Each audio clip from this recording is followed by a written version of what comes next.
Yeah, welcome back to the fourth season of Free Media, Free Minds. This is the first episode of the show focusing on the SABC. Michael, earlier, before we went to the ad break, you were speaking about the DTT. I'd like us to really, you have really engaged and explained what DTT means. But in relation to the SABC, what are some of the issues, which many organizations like the Right to Know campaign have been fighting against? Because I'm pretty aware that, there have been the involvement of government through the Minister of Communications, but also private interests who are willing to or seeking to really stall this process. Could you please engage us on that? Yeah, the history is very complicated and poor. You might know that I think of all the cabinet portfolios, communication is the one that's had the greatest turnover. Yeah. And in fact, it's split into two as well. Yeah, So concerning DTT, there was a decision that had to be made quite early in the process about whether or not encryption would be used. Encryption basically means whether access or viewing can be controlled or blocked. Okay. So for instance, like say if you don't pay your DSTV license, they send a signal to your decoder that switches it off, basically. Okay. So that's because it's encrypted, they can do that. Okay. So now, if the public DTT was going to have the same feature, it would make it quite easy for even, let's say, CTV to be able to start charging people money, because they would be able to turn them off if they didn't pay. Okay. So in other words, competition would be possible when you use encryption. Okay. And so when that decision was first considered, the first decision was that there would be encryption, which meant that there would be greater possibility of competition in the pay TV field. But was that the ideal thing that ought to happen? Like, is that a good thing that there had to be competition? Well, it certainly would encourage diversity, shall we say. More people would be willing to invest in running TV stations or production houses or whatever. So that was the idea. That was the reason why there was going to be encryption. And all of a sudden, it was just announced that there was changed, that now there was no longer going to be encryption. And we later found out through the Gupta leaks that this was through the influence of Naspers, where Faith Mutambi and her colleagues were sort of persuaded that they shouldn't do this encryption thing because then there could be more competition for DSTV, basically. Yeah. So essentially, if we don't do the encryption, it means that the DSTV gets to kind of be the monopoly in well, they are the monopoly already in a way, but their monopoly status would be preserved, protected. Okay. Because now, if other people want to start pay TV channels, they have to distribute their own to the decoders. DSTV.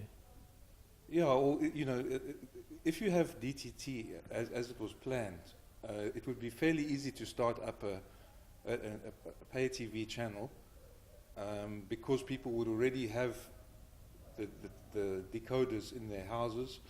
There's no need for dishes, So it's a cheaper way of starting a pay TV channel, and so that's why DSTV didn't want it to happen. And as it turns out, according to Gupta leaks, decision was reversed for that reason. Yeah, that's really unfortunate. So I would really, like us to, because as an individual, you have been involved, but now the question has to be kind of, really posed to the broader society, or a question in relation to the broader society rather, in terms of what then becomes the role of citizens, in this regard, given that, this is the SABC, which is a public institution that everyone owns. Like, as a viewer at home, you have, ownership of the SABC. You have really a right or a claim to the SABC because it's a public institution. So the question really becomes, what is the role of citizens, given that already there's a pre-existing, power or claim towards the SABC? Well, Paul, this is a huge field because the question arises, do we really want to stick with the 20th century model of one-way broadcasting? Don't we want to move towards the two-way internet style of operations? It seems like now your expertise on or being Look, an you expert can blend the two things. I mean, you can use internet to give feedback during a show. Viewers tweet, and then the presenters read out the tweet. So that is bringing a two-way element into TV. Yeah. Are you suggesting that sort of informal? Are you suggesting that that's one of the ways of or one of the things that citizens can really advocate for? Because I mean the question really is around, besides these kinds of, I wouldn't call them wars, but like really responsibilities to ensure that we advocate for a particular kind of SABC. Is this the responsibility of organizations like the Right to Know campaign, or just you? Because now, I mean, for you have studied stuff relating to this, and it makes you would be interested because it's what you've studied. But to a viewer at home, what role do you think they can play in terms of discussions like this one? Well, look, it's all about being an engaged citizen. It means you should inform yourself to the as best you can about the issues of the day, and it's not just through watching TV. You should also look at other forms of news, and then get involved. Don't just sit there. It's all, I've been an activist, since the days of apartheid. Yeah. And to me, it's very disappointing that many people don't feel the need to do anything. Okay. Complain, but they don't do much. Okay. Just before we, after the ad break, we will further explore that view that you were trying to share. I have studied the idea of a democratic and free society. It needs me. It is an idea for which welcome to the 4th season of Free Media, Free Minds. My name is Mponda. I'm going to be your host for the next 13 episodes. In studio today, I have Michael Graaf from the Right to Know campaign. And what we're going to be engaging in is really the function of the SABC within the broader South African society.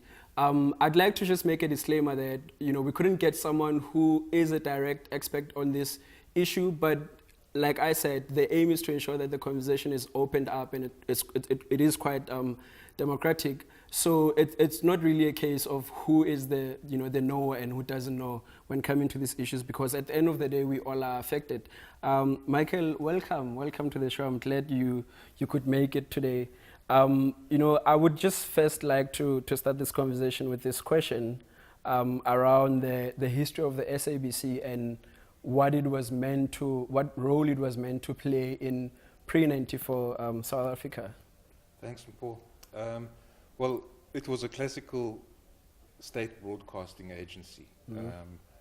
I mean, the apartheid state was a typical centralized nation state with, like all the serious power quite centralized into the main government, and the SABC was just an extension of that. Yeah. Basically a propaganda tool of the state. All broadcasting, radio and TV, was controlled very tightly, and it still is, I guess. Yeah.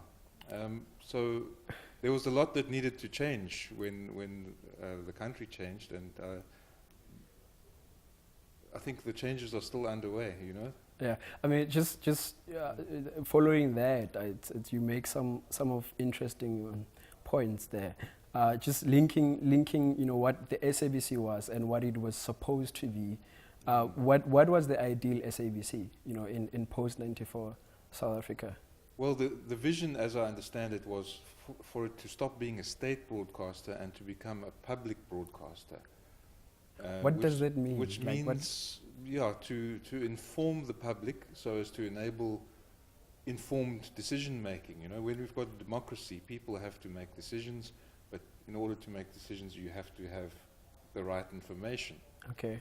Which doesn't mean a specific set of information. It more means that you should have access to the information that you choose to access. You know? Okay.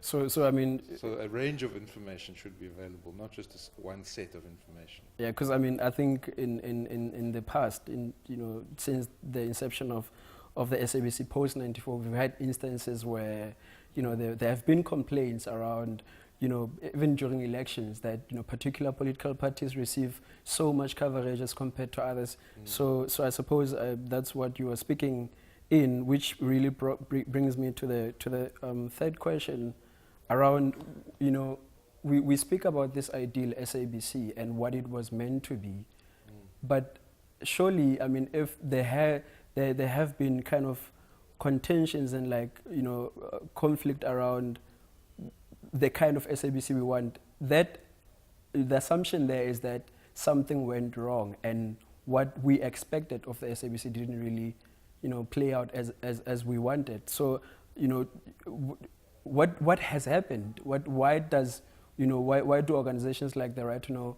campaign have to exist if the SABC is fine as an institution? Well, you see, it shouldn't just be about TV. It should be about access to information for the public in general. TV should be just only one means. My own activities are very much to do with internet access for all. Yeah. And, these days, internet and TV are actually converging. A lot of people watch TV online now. If everybody had affordable, decent internet, we wouldn't really have to have broadcasting anymore. Yeah. Because it's, I would like to really dig deeper into that, given that you're really in terms of your knowledge and what you've engaged as a scholar or potential scholar has been around the internet. What has since happened with the issue of digital terrestrial television, and what does it mean? Can you just simply explain to the viewers at home what it means? What is DTT, and how does it relate to television in general? Okay, well, digital terrestrial TV they use the word terrestrial to distinguish it from digital satellite TV, which everyone knows, the dishes that you see everywhere now. So digital terrestrial TV would just be to replace the existing system, which is called analog, with a system that's broadcast from the same points or the same masts that are now broadcasting the analog TV signal would be sending it in digital form, which is a much more efficient use of the airwaves of the spectrum, right? So the same spectrum that only has a few channels now, it can have many more channels if we use digital technology. That's the general trend. I mean, I suppose then, in terms of what DTT means, the opening up of the spectrum, this idea of democratization also finds itself there. You are able to embody that. Essentially you democratize the space and you allow alternatives. Potentially, but not necessarily. What do you mean by that?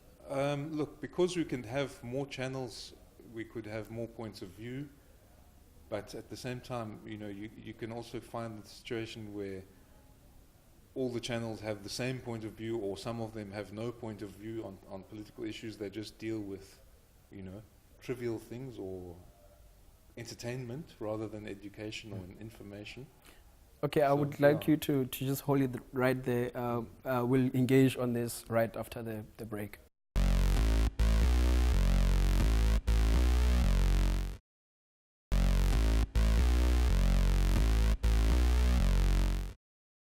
I mean, it is clearly important that as citizens we have to get involved. So, Michael, I'd like us to really engage this question in terms of the role of citizens. What proactive measures can we take, not only as organizations like the Right to Know campaign, SOS Coalition, what role can viewers at home play in terms of ensuring that we don't get to a situation where there's already issues taking place and the institution has crumbled down and there's nothing we can do. You know, what can we do prior to getting to that point where things are now bad?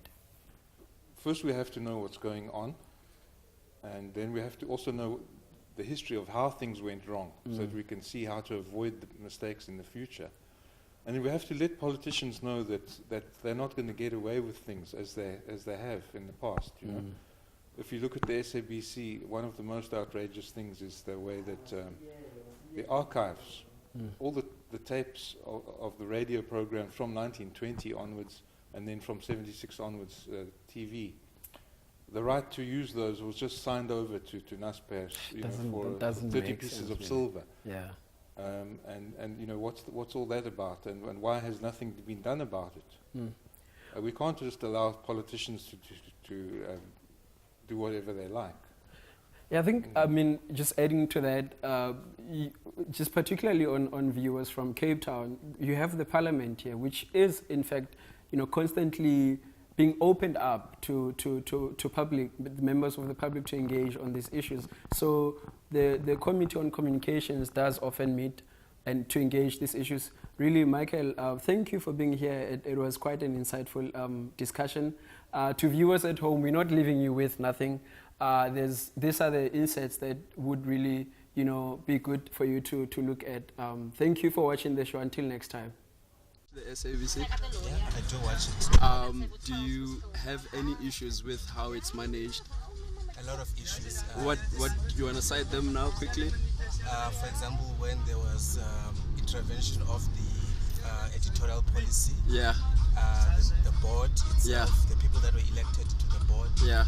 and the political intervention Okay. within the SABC, because it's Okay. supposed to be independent and Yeah. representative of everyone. Yeah. Thank you very much. eyona nto ndirhalela uba u-SABC mna ayenze apha ekuhlaleni kwethu ukuvizitha uplifta iyouth ukuba yenze into ezirayithi, iphume kwi-drugs nasekutywaleni, ngoba thina singumzekelo. Ndiyacula mna umzekelo, ndimvu esicathameya i-acapella, umzekelo kwesicathameya Lady Smith Black Mambazo, ukuba sizobonwa zezi khampani ezinkulu like no SABC, aba bakhulu bake basihambele phaya kuthi basinantsike, bafike basijonge, noba ke mhlawumbi badanga babe bayasponsor ukusijonga nje, then ngoku enye nenye yawulandela mva into njenge-sponsorship Okay. nezinye into ezinjalo. I have studied the idea